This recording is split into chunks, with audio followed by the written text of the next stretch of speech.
computing outside. Classic Empire, head-to-head down to the line. Cloud computing wins the Preakness. Hi, everybody. Welcome to Spa Babies, presented by Spendthrift. I'm Dan Illman, along with Nicole Russo, and let's throw up the field for Wednesday's Spa Baby race. We'll kick off the $1 pick six with New York Breds going 1 1/16 miles on the Mellon Turf Course. A little bit of everything in this race, Nicole. We have some experienced horses, some first-time starters, some versatile pedigrees as well. Very much so. There were a lot of horses in this race where I looked at them and said, gosh, they're really in a good position, whatever the connections decide to do with them. And it'll be interesting to see where these horses ultimately find their future.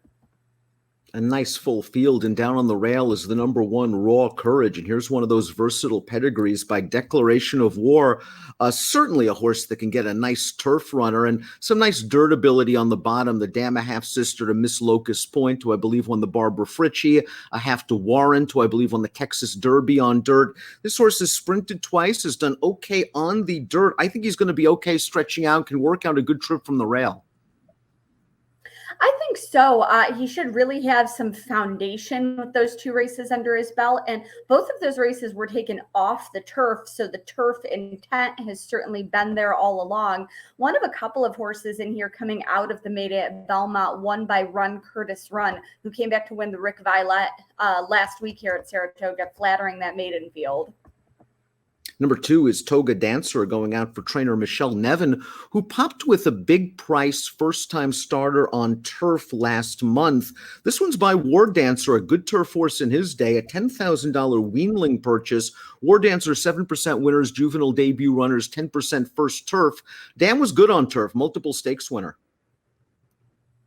Yeah, and it's tough to go 2 turns on debut, but I do think routing on the turf is just what this horse will want to do. That's going to be the forte for the War Dancers, his second crop. He was a very good turf router, and of course, he's one of a couple in here from that Warfront sire line. So good with its 2-year-olds and so good on the turf. The number 3 is Timbuktu. This is a colt that was purchased by Calumet Farm for $25,000 as a yearling. This one's by Munnings, 15% winners with juvenile debut runners, 12% with first turf. This horse has been working steadily since the beginning of May for a very good trainer in Brad Cox.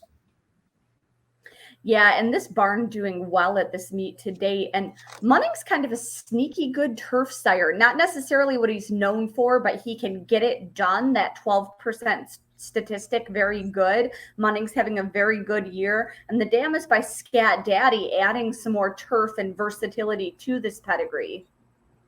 Number 4, Resilient Courage, is a half-brother to Stakes Place dirt router Courageous Girl by Bourbon Courage, who's winning 12% with his first turf runners. There is some turf on the bottom of this family, and this horse in his debut caught a wet track sprinting, passed some tired horses late. He figured to have learned a lot from the effort. Oh, absolutely. And I think there were some nice horses in that debut that he faced. I really like this pedigree. Lionheart's sire line is a versatile one, responsible for the likes of World of Trouble and others. Holy Bull, a terrific broodmare sire. And you mentioned some of that turf route class in that female family. The number 5 is Achilles Heel, going out for trainer Rob Actress, who pulled off the big upset last weekend in winning the Coaching Club American Oaks and downing the Todd Pletcher-trained Malathot. Achilles Heel is by Fed Biz, 13% winners from first turf runners. A lot of dirt in this family. Dam's a full sister to Island Fashion, who I believe won the Alabama. This horse made his debut in May, didn't really do much that day, but I have a feeling he's going to benefit from that 2 months off and getting a chance to stretch his heels around 2 turns.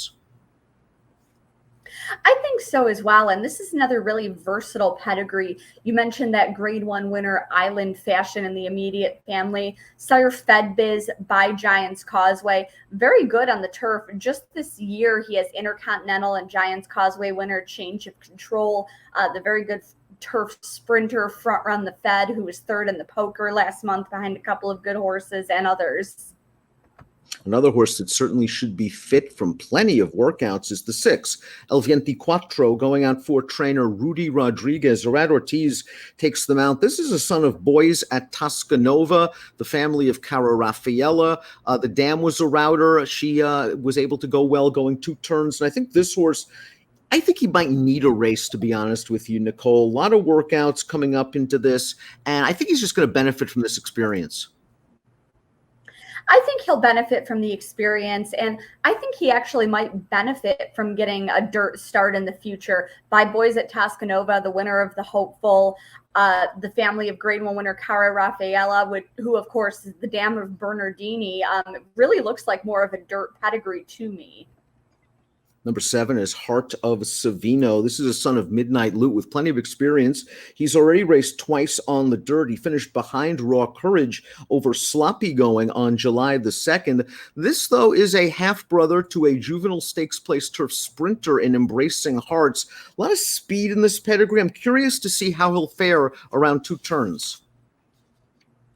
There is a lot of speed in the pedigree, and I think he will have to ration that speed and work out a trip under Brian Hernandez. That said, this is another one, as you mentioned, coming out of that same maiden that was won by subsequent stakes winner Run Curtis Run. Trainer Michael Maker's 2-year-old seemed to be running at this meet, and the 8 Regal Empire. She's really bred for turf success around 2 turns, being by Belmont Stakes winner Lemon Drop Kid. This one sold for $125,000 in March after breezing a furlong in 10 and change. The dam's a half-sister to Beautiful Lover, who was a stakes winner on the turf, as well as suburban winner Zevo. Really interesting pedigree. Tyler Gaffalione takes them out. And absolutely a terrific pedigree, I thought, for turf route success. A ton of stamina and class in that female family. Lemon Drop Kid, an outstanding route sire, an outstanding turf sire, Lemon Drop Kid, the son of King Mambo. And yeah, I thought this one might be able to work out a trip under Tyler Gaffalione. 50-1 on the number 9, Kingdom On Paws, well beaten on dirt in his first 2 starts, but it's quite possible this horse just wants to go long. By Kentucky Derby winner Animal Kingdom out of a Bernardini mare, the second dam a Grade 2 stakes winner going long on the dirt. He was in against a nice Todd Pletcher trained 2-year-old on dirt last time, Double Thunder, who emerged from that victory to win the Bashford Manor at Churchill Downs. Yeah, certainly flattered by that foe and his subsequent performance. I think this is a really interesting horse. You mentioned sire Animal Kingdom, and he wins 11% first turf. Everybody remembers Animal Kingdom for winning the Derby, but he was a terrifically versatile runner. And I think my favorite performance of his was in the Breeders' Cup Mile behind Wise Dan, turning in a terrific performance on the turf, coming off an injury and a layoff. Really could have been a stellar turf competitor if he had had more time to develop on that surface, I think. Stop the Spread is the final horse in the body of the field. We do have 2 also eligibles, 2 main track-only horses on the outside looking in. Stop the Spread by Daher, 6% winners with first turf runners. The Dam was a first turf winner. This horse is just going to have to improve off of his 2 races on dirt, and is going to have to do so from a difficult outside post. He will, but another horse, I think, with a really interesting pedigree, Daher, a brilliant miler by Awesome Again, Indian Charlie emerging as a stellar broodmare sire. I might prefer this one going a bit shorter, going 2 turns on debut, a tall order for anyone, and as you mentioned, that difficult outside draw. Let's take a look at our top selections for Wednesday's Spa Baby race presented by Spendthrift. Regal Empire for Michael Maker, Nicole. That's where you're heading. Again, steady string of workouts, Maker going well. Horse just seems really well spotted.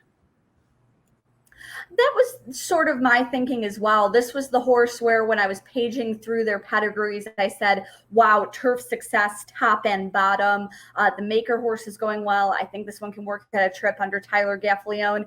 I see you went in a different direction, and that doesn't surprise me because this race is just wide open, Dan.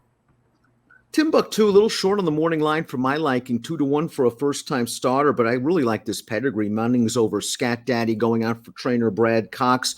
As we always say, take a look at the Mike Welsh Clocker reports on DRF.com before this race. It'll likely give you a lot more clues. I'm interested to see what the 5 Achilles Heel does off a short layoff, first time on turf, with some interesting workouts. Curious to see what Welsh and company have to say about him.